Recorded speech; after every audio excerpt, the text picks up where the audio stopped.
할렐루야. 하나님의 은혜가 우리 가운데 함께하기를 예수의 이름으로 축원합니다. 우리 함께 인사하겠습니다. 환영합니다. 반갑습니다. 사랑합니다. 축복합니다. 3월에 우리 교회에서 베트남으로 단기 선교를 갔었습니다. 한 5일 일정이었는데요. 그 짧은 시간 동안 참으로 많은 일들을 감당할 수 있었습니다. 현지에서 우리가 후원하는 아이들을 만나고 그들 집을 방문하고 그 부모들과 함께 대화를 나누고 그들을 응원하고 또 아이들이 다니는 학교 관계자들을 만나고 또 행사를 준비하고 또 마을 잔치, 운동회도 그리고 우리가 또한 식사를 저들에게 대접도 했습니다. 짧은 시간 안에 이 모든 것들을 감당할 수 있었던 건 그 현지에서 우리가 오는 것을 준비하고 일정을 조율하고 무엇인가 작업한 돕는 손길들이 있었기 때문에 그렇습니다. 예수님께서 이 땅에 오셔가지고 우리의 구원을 이루기 위해서 활동하셨던 공생애라고 하는 것은 3년이었습니다. 그런데 예수님은 그 3년 동안 모든 인류를 구원하고 앞으로 올 인류까지도 하나님 안에서 구원함으로 이끄는 데 있어서 구원을 완성하는데 시간이 부족한 적이 없어요. 그 3년 안에 다 끝낼 수가 있었습니다. 어떻게 이것이 가능했느냐? 예수님의 오심에 대해서 미리 예전부터 준비되어 하나님이 말씀을 주고 약속을 주고 저들을 인도하고 나라를 세우고 끊임없이 선지자들을 보내가지고 하나님의 말씀을 듣게 만들었거든요. 특히 오늘 본문에 등장하는 세례 요한, 예수님 오시기 바로 전에 주님을 맞이할 준비케 하기 위하여 광야에서 외치는 자의 소리로서 하나님의 길을 이렇게 열고 있었습니다. 누군가 준비했기 때문에 우리가 많은 일들을 감당한 예수님의 사역을 오늘날 보고 알게 되는 것입니다. 하나님 안에서 시간이 없다라는 말은 핑계예요. 믿음이 없는 거예요. 우리가 믿고 믿음으로 하나님을 바라보며 나아가면 하나님이 준비한 자, 예비한 은혜가 우리 삶 가운데 펼쳐짐으로 인하여 그 일을 하는데 문제없게 만듭니다. 내가 예루살렘에 입성을 해야 되는데 나귀를 타야 된다. 성경에 기록된 대로 응하기 위해서 나귀를 준비해와라. 제자들이 나귀가 없어요. 가가지고 매어있는 나귀를 가지고 와라. 주인이 뭐라고 하면 주께서 쓰시겠다 말을 해라. 그래서 갖고 와가지고 예수님이 타십니다. 오늘 내가 너희와 최후의 만찬을 해야 되겠다.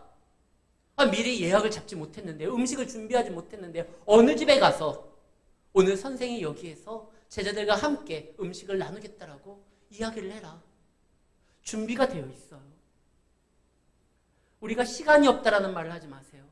믿고 하나님 안에서 주의 뜻을 강구하며 나아간다고 하면 하나님께서 길을 열어주시고 하나님의 예비하신 은혜와 예비한 만남을 허락해 주시게 됩니다. 예수님이 이 땅에 오시는데 이미 충분히 준비되어 있어요. 그런데 그 준비됨에 참여하지 못하는 자들이 있어 마지막으로 세례 요한이 광야에서 외치기 시작합니다. 회개하라. 천국이 가까웠다. 그런데 이때만 해도요. 세례 요한이 등장해서 활동할 때만 해도 세상은 마치 자기들이 세상의 주인인 것처럼 생각하며 한 손에 그 나라를 쥐어라 펴락했던 많은 사람들이 있었습니다. 1절 말씀에 보면 디베르 황제가 나와요. 이 디베르 황제는 로마의 두 번째 황제입니다. 첫 번째 황제가 바로 아우구스투스, 성경에서는 아우구스도, 옥타비아누스라고 하는 시저의 양아들이 첫 번째 황제입니다. 그리고 두 번째 황제가 바로 티베리우스, 성경에는 디베리오 황제라고 되어 있죠. 그가 나라를 통치합니다. 그만 통치하는 것이 아니라 그가 보낸 본디오 빌라도가 유대를 또 다스립니다. 근데 또 왕들이 있어요. 분봉왕. 분봉왕이라는 것은 4등분을 해서 4분의 1을 다스리는 왕들을 뜻합니다. 헤롯이 있고 필립이 있고 그런 왕들이 또 다스립니다. 성전에는 대제사장이 2명이나 됩니다. 안나스와 가야바. 원래 한 시대에 대제사장은 1명밖에 없습니다. 그런데 이 안나스는 아들이 5명인데요. 아들 5명을 다 대제사장 세웁니다. 거기에서 모질라서 또 마지막에는 자기 사위 가야바를 대제사장으로 세웁니다. 있을 수 없는 일이에요. 이것은 하나님의 사역을 보지 않고 어떠한 직분, 자리로 보았기 때문에 이렇게 마음대로 자기들이 대제사장으로서 마치 성전의 주인인 것처럼 멋대로 행동하고 있습니다. 종교적으로, 사회적으로, 정치적으로 힘의 충돌이 있고 야합이 있습니다. 그러나 그런 가운데서도 하나님은 예수님을 그리고 세례 요한을 믿는 사람들을 준비케 하고 있습니다. 오늘날 정치가 혼란스럽고 경제가 혼란스럽고 뉴스만 틀면 맨 사건, 사고 얘기만 나옵니다. 정치인들이 오히려 국민들을 위하여 헌신하는 것이 아니라 이권 다툼이 있습니다. 혼란스러운 세계입니다. 그러나 그런 가운데서도 하나님은요, 세례 요한을 준비시키고 계셔요. 예수님을 준비하고 있어요. 하나님의 믿는 사람들을 준비하고 있습니다. 세상을 보고 마음에 상처가 있다 할지라도 우리는 결코 좌절하지 않아야 될 것은 우리의 하나님이 역사의 주인이라는 거예요. 세상에는 자기들이 주인인 것처럼 떠들면서 이야기하지만 진짜 세상을 준비하고 세상을 당신의 선하신 목적대로 이끄시는 분은 하나님입니다. 지금 그 하나님이 이제 세례 요한을 준비시키고 있어요. 그리고 그 준비가 된 상황 가운데 세례 요한이 외칩니다. 회개하라, 천국이 가까웠다. 대제사장이 2명이나 있는데 성전에서 말씀이 선포되지를 않아요. 이미 성전이 아니에요. 그래서 말씀이 어디에 있느냐? 광야에 있습니다. 하나님이 이스라엘 백성들을 광야로 인도했었던 역사적 사건이 있었죠. 출애굽. 애굽에서 이스라엘 백성들을 나오게 해서 광야에서 말씀을 듣게 만듭니다. 지금 이스라엘의 상태가 성전도 있고 제사장도 있고 그 다음에 말씀을 안다고 하는 선생도 있지만 지금 이스라엘의 영적 상태는요, 애굽이에요. 거기에 있으면 안 된다. 나와라! 예수님이 성전에 들어가셔서 하셨던 일이 무엇이었습니까? 이 성전을 헐어버려라. 이건 성전 아니다. 내가 3일 만에 다시 세우겠다.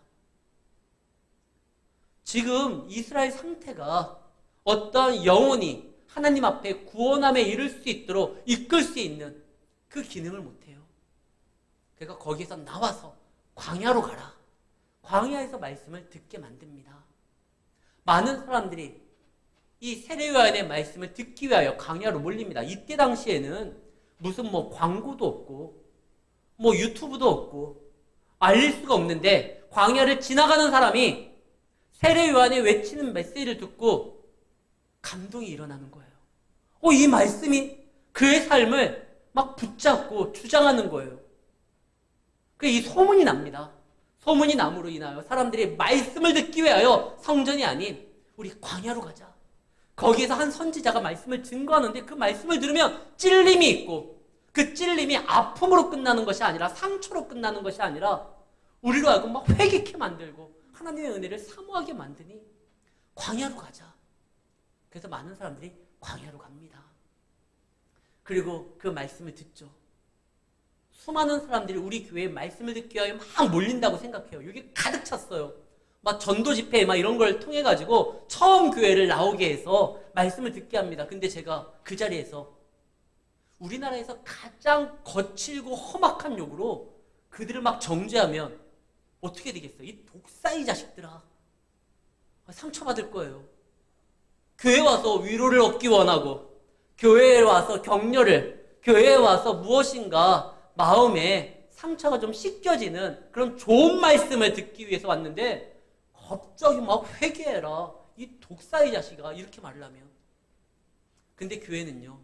여러분들이 듣고 싶은 위로의 말을 듣는 자리가 아니라 여러분들의 영적으로 필요한 말을 선포하는 곳입니다. 들어야 되는 말을 들어야 되는 거예요. 병원에 갔는데 여러분들이 듣기 원하는 말 있잖아요. 의사 선생님이 괜찮습니다. 이 정도면 괜찮습니다. 이런 말 듣고 싶어요? 아니면은 지금 상태가 심각하니까 당장 술, 담배 끊으시고 이제서부터는 몸 건강 관리 잘 하시고 저도 의사한테 그 말을 들었어요. 저도 2017년에 병원에 간 적이 있는데 의사가 술, 담배 당장 끊으라고 해서 그때부터 저 술, 담배 안 해요. 처음부터 안 했지만 어쨌든 갈 때마다 물어봐요. 술, 담배 안 하죠? 예, 안 합니다. 근데 어쨌든 듣고 싶은 말을 듣는 게 아니라 들어야 될 말을 들어야 되는 거 아닙니까? 필요한 말을. 지금 우리 영적 상태에 꼭 필요한 말이 들려지는 곳이 그게 진짜 교회인 거예요.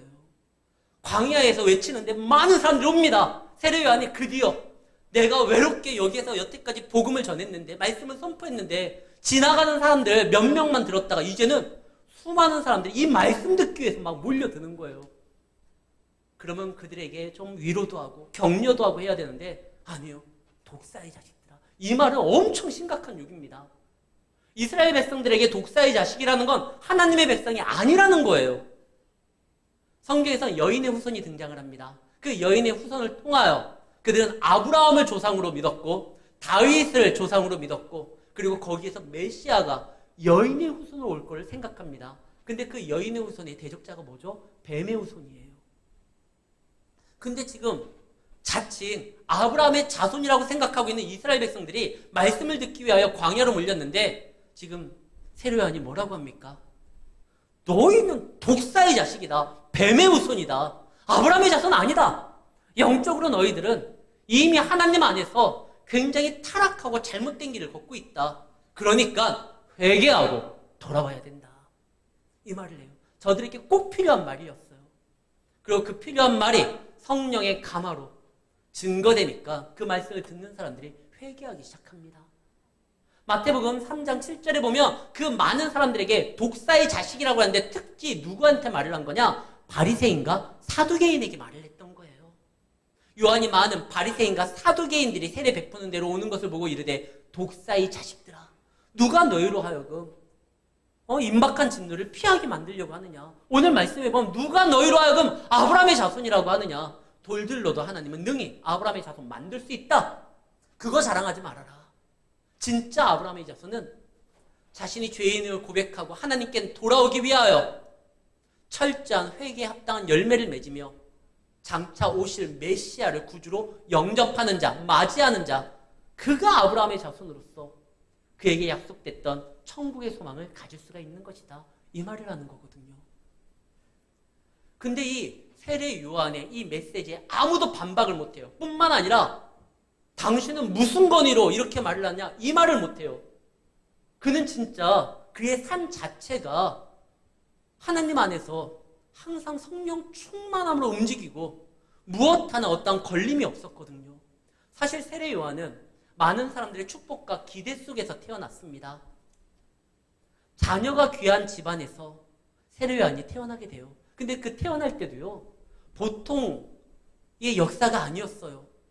아버지가 그 지성소에서 들어가가지고 백성들을 위하여 기도하는 제비 뽑아가지고 되었을 때 그때 갑자기 무엇인가 설명할 수 없는 사람들이 그 현장을 보지를 못했으니까요. 설명할 수 없지만 어떠한 영적인 신비한 체험이 있었다는 걸 알게 돼요.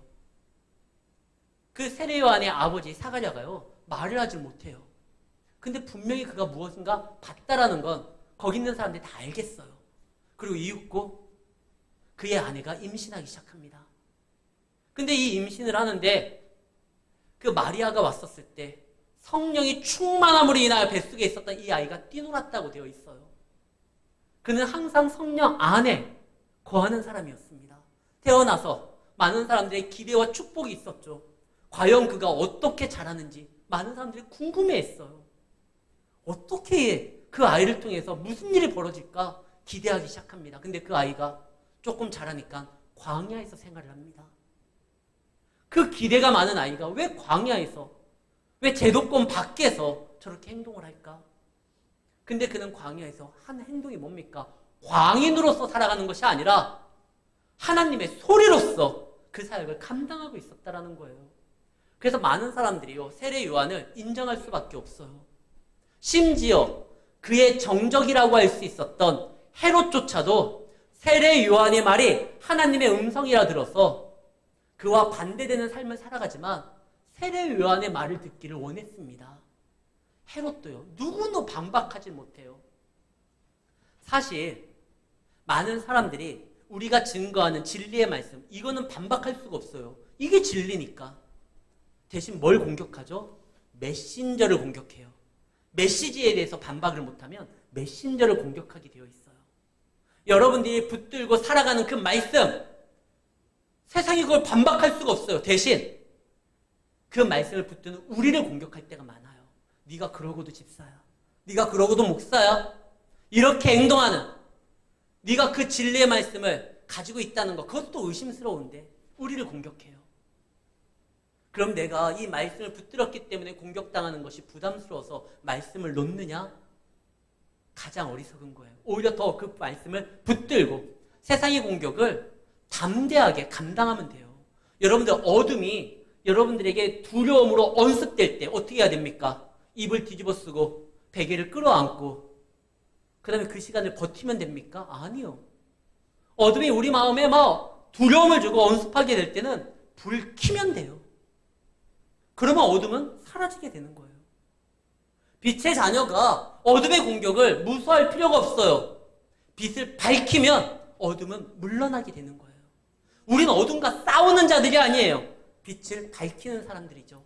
찬송가에 있지 않습니까? 빛 가운데로 걸어가면 주께서 항상 지키시기로 약속한 말씀 변치 않네. 하늘의 영광. 우리는 그 두려울 필요가 없어요. 세례 요한이 하나님의 말씀에 충만하니까 그들이 그의 메시지를 반박도 못하고 메신저인 그를 공격하지도 못해요. 그의 삶의 행동이 뭐 언어가 나오면 책 잡힐 게 없고 말씀대로만 움직이니까 두려울 게 없는 거예요. 근데 우리가 많은 사람들이 그런 말을 할 수가 있습니다. 세례 요한, 하나님께 귀 쓰임받는 사람. 그래, 그러기 위해서는 그는 모든 세상의 유익을 다 버리고 광야에서 쓸쓸히 있는 좀 안타까운 자기 희생으로 하나님의 영광을 드러냈던 사람. 좀 이렇게 생각할 수가 있지만 착각입니다. 세례 요한은 자기 희생한 적이 없어요. 광야는 빈들이라고 하지만 미드바르라고 말을 합니다. 광야를 미드바르. 그런데 성경에서 말씀은 나바르예요. 광야는 아무것도 없는 것처럼 보이지만 미드바르는 나바르, 말씀이 있는 곳이에요. 그래서 우리가 인생의 광야를 지나갈 때가 있습니다. 뭐 실직을 한다거나 아니면 사랑하는 사람을 잃는다거나 아니면 몸에 병이 있다거나 내가 진짜 광야처럼 혼자 내버려지는 그런 삶을 살아가는 그 길을 지금 통과하는 중에 있다라고 생각하는 분들이 계실 거예요. 그러나 그때요. 그 상처가 그 아픔이 오히려 감사와 기쁨으로 변할 수 있는 방법이 있으니 그 미드바르에서 다바르 말씀을 붙드는 것입니다. 성경에 보면은요. 우리가 인생의 광야길을 가는다고 하지만 실제로 다윗이 세상 사람들이 보기에는 그 사울 왕에 쫓겨서 막 도망다닐 때 그의 인생에 있어서 흑역사라고 할 수 있고 참 아픔이라고 할 수 있지만 다윗은 그때 당시에 가장 하나님과 가까이 했으며 다윗의 위대한 시편은요. 그때 다 나와요. 비록 우리가 인생에 어려움이 있다 할지라도 거기에서 하나님을 만나고 주님의 말씀을 듣는다고 하면 가장 복된 자입니다. 왜냐하면 영혼이 소생되거든요. 새로운 비전을 꿈꿀 수 있거든요. 그래서 빈들은요, 광야는요, 여러분들 두려워할 곳이 아니라 오히려 말씀 앞에 세워지는 곳입니다. 여기만 통과하면 돼요. 광야는 기적이 있고 말씀이 있습니다. 그러나 약속의 땅은 아니에요. 약속의 땅은 어디죠? 하나님이 우리에게 허락한 곳이에요. 우리의 삶의 터전이에요. 거기에서 열매를 맺어야 돼요. 그래서 회개하러 막 돌아왔던 사람들이 있습니다. 어떻게 하면 우리가 회개에 합당한 열매를 맺을 수 있습니까? 너희들이 지금 현재 살아가고 있는 그곳에서 하나님 중심된 삶을 살아가며 옷 2벌 있는 사람 1벌 나눠주고 양식이 있는 사람 양식을 전해주고 세리들 우리는 어떻게 해야 됩니까? 받은 급료에 감사하며 더 이상의 것을 착복하지 말고 로마 군인들 우리는 어떻게 해야 됩니까? 다른 사람들의 것을 강탈하지 말고 그들을 오히려 세워줘야 된다. 회개는요. 그냥 고백으로서 인정함으로써 끝나는 것이 아니라 삶이 바뀌어야 되는 거예요. 어떤 삶?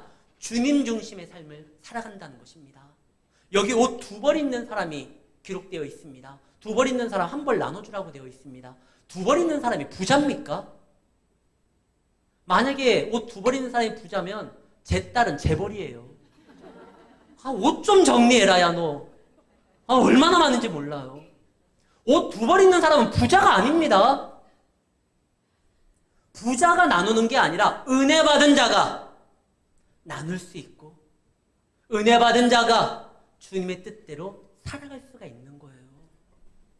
그렇기 때문에 옷 2벌 입는 사람, 또 필요한 사람 있다면 그거 나눠줘라.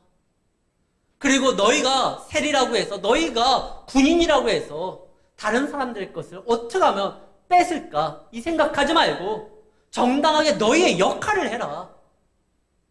그러면서 살아가라. 이 말을 합니다. 여러분들의 회개에 합당한 열매를 맺고 계십니까? 정말 삶이 주님 중심적 삶을 살아가는 자가 주님을 맞이할 수 있고 주님을 모실 수가 있는 거예요. 세례요한은 엄청난 일을 합니다. 이사야서에서 이야기했던 광야에 외치는 소리, 골짜기가 메어지고 높은 산, 작은 산이 낮아지고 굽은 길이, 그 다음에 험한 길이 평탄해지는 그 역할을 감당합니다. 오직 그 역할을 어떻게 감당할 수가 있죠? 하나님 앞에 붙들려서 말씀의 사역으로만이 이것이 가능한 거예요. 골짜기, 높은 산, 험한 산, 굳은 길은 우리가 어느 방향으로 나아가는데 방해 요소들이에요. 그런데 그 방해 요소들이 말씀으로 메어지고 낮아지고 닦여지고 펴지면은요, 하나님의 은혜로 나아가는 고속도로가 되는 것입니다. 세례요한이 다른 걸 하지 않아요.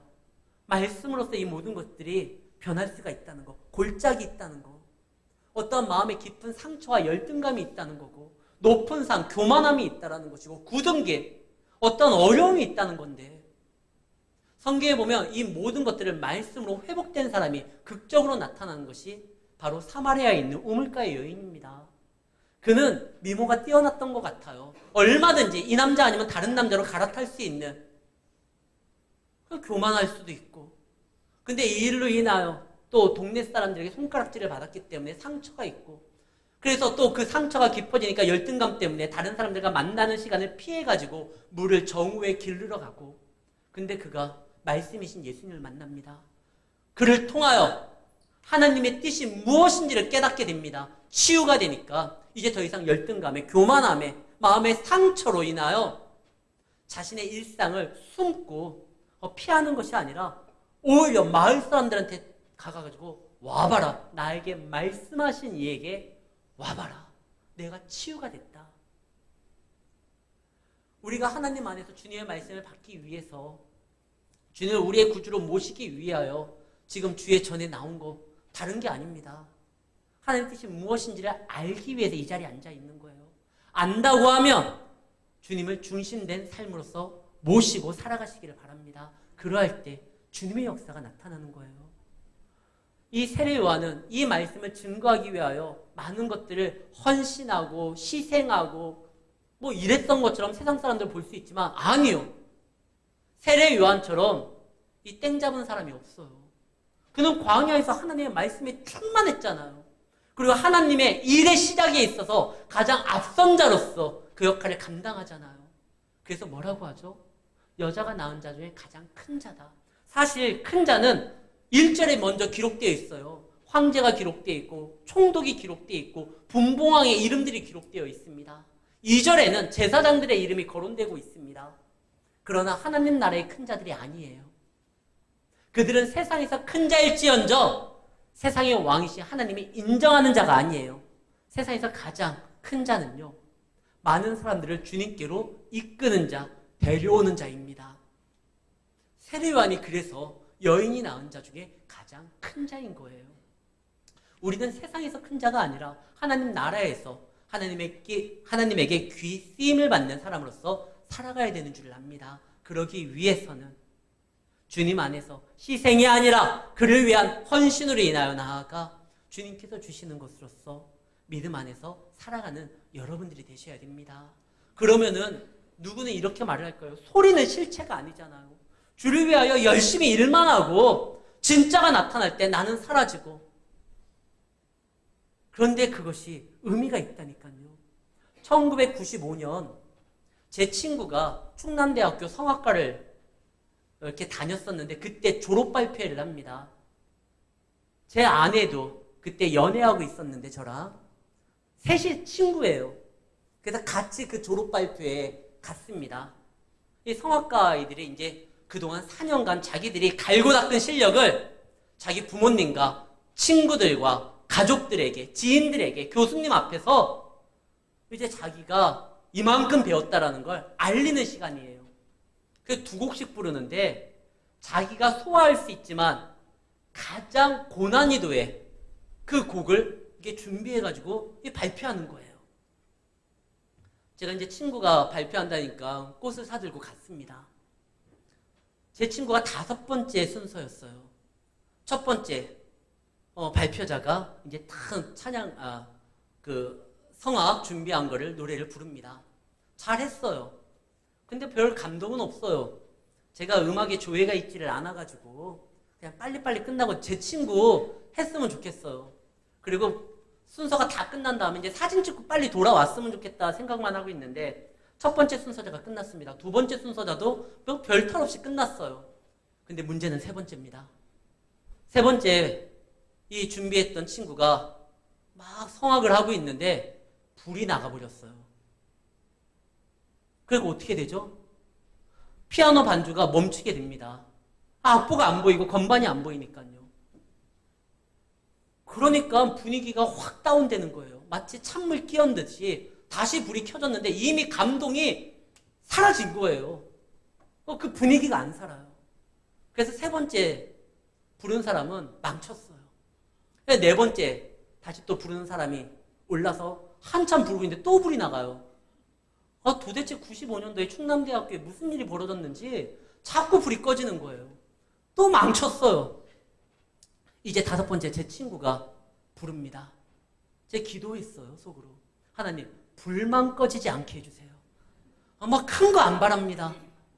만약에 불 꺼지면 이 아이가 얼마나 속상해하고 뭐 그러겠어요. 4년간 준비한 건데. 그런데 한참 친구가 부르는데 불이 꺼졌을까요? 안 꺼졌을까요? 저 기도했어요. 꺼졌을까요? 안 꺼졌을까요? 꺼졌어요.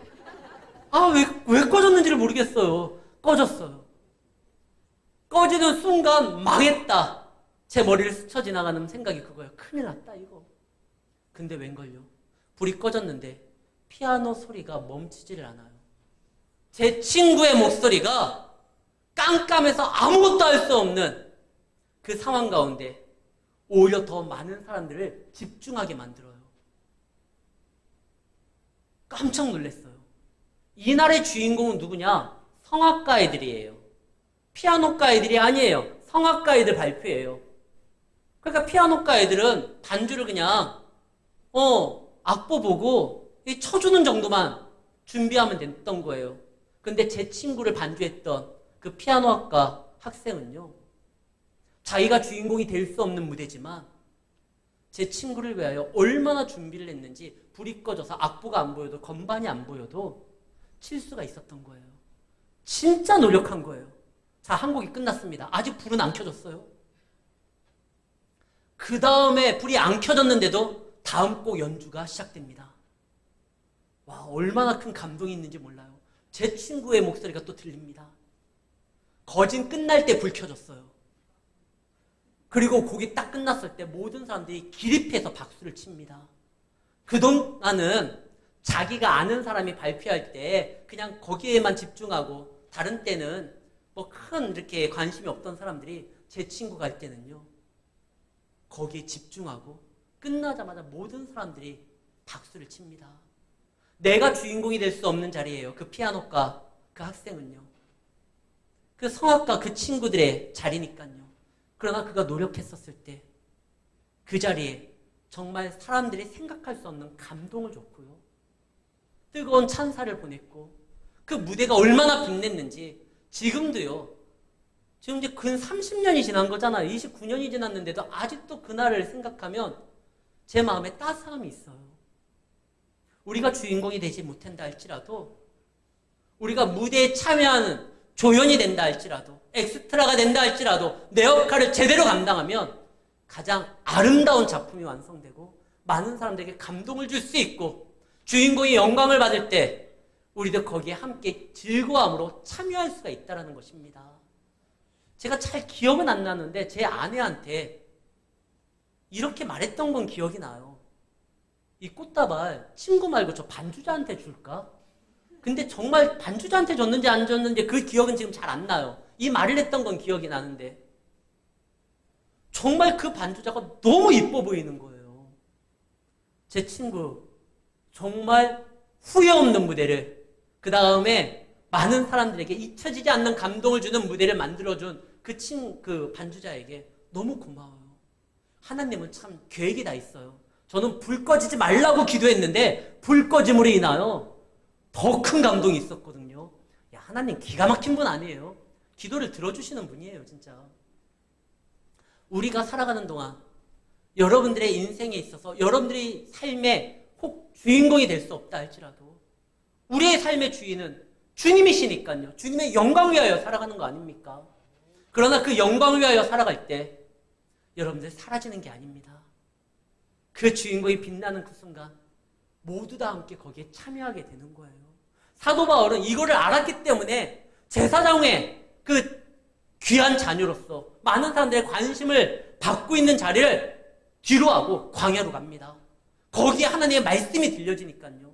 더 큰 은혜를 사모하니까요. 아이들 찬양 중에 이런 거 있습니다. 그 천국은 마치 하면서 밭을 사기 위해서 집 팔고 냉장고 팔고 뭐 자동차 팔고 그 밭을 기어이 산다는 거예요. 왜? 거기에 보물이 있으니까요. 사도 바울도 자기가 가지고 있는 게 엄청납니다. 좋은 학벌도 있고 인맥도 있고 시민권도 있고, 그러나 내가 주를 위해서는 배설물처럼 버리겠다. 왜 버리는 걸? 근데 우리는 그걸 희생이라고 보질 않아요. 사도 바울을 왜 버린다고 하죠? 더 귀한 걸 붙잡았기 때문에, 더 큰 은혜가 있기 때문에. 그거 세상이 줄 수 있는 것보다 더 귀한 거 내 눈앞에 있는데 그거 잡다가 이거 놓치면 안 되니까 그거 나 버리겠다. 이건 희생이 아니라 하나님께로 더 나아가는 어떠한 지혜였던 거예요. 우리는 주를 위하여 희생한 적 없습니다. 주님이 우리를 위하여 희생한 것이죠. 우리가 주를 위하여 일하는 건 헌신이고, 그리고 더 큰 은혜로 나아갈 수 있는 기회인 거예요. 우리는 그것을 붙들기만 하면 됩니다. 그래서 세례요한이 후회하지를 않아요. 내 뒤에 오는 분이 진짜다. 나는 소리일 뿐이다. 너희들을 그 길로 인도하는 것만으로도 나는 만족하고 감사하다. 내가 지금 준비하는 거에 반응하고 너희들이 움직이는 거, 이것도 성령의 역사이기 때문에 나는 감사하다. 사랑하는 성도 여러분, 우리는 하나님의 귀한 자녀들입니다. 그 자녀로서의 삶의 모습을 살아가는 거에 있어서 꼭 내가 주인공이 안 돼도 상관이 없어요. 주님이 드러날 때, 주님의 영광이 더 나타날 때 우리는 거기에서 더 감사할 수가 있는 거예요. 그리고 그 주님이 우리를 단순한 조연으로, 엑스트라로 여기지 않잖아요. 우리를 자녀 삼았잖아요. 우리를 위하여 생명을 던져주시는 분이잖아요. 그분이 받는 그 영광의 놀라운 것을 우리에게 나누어 주시는 분 아닙니까? 그래서 우리는 감사하며 살아갈 수가 있는 것이죠. 오늘 하루, 그리고 이번 한 주도 또 믿음 안에서 여러분들에게 펼쳐지는 많은 삶들이 있을 것입니다. 그런 삶 가운데 여러분들 중심적 삶이 아니라 주님 중심적 삶으로서 주님께서 원하시는 것을 감당하면서 나아가시기를 바랍니다. 그러할 때 말씀으로 역사하시고 말씀으로 응답하시는 하나님의 그 놀라우심이 여러분 삶 가운데 아름답게 스며들 뿐만 아니라 귀한 열매로서 나타나 하나님 안에서 감사가 끊이지 않는 믿음의 삶을 살아가는 우리 성도님들이 되시기를 예수의 이름으로 축원합니다.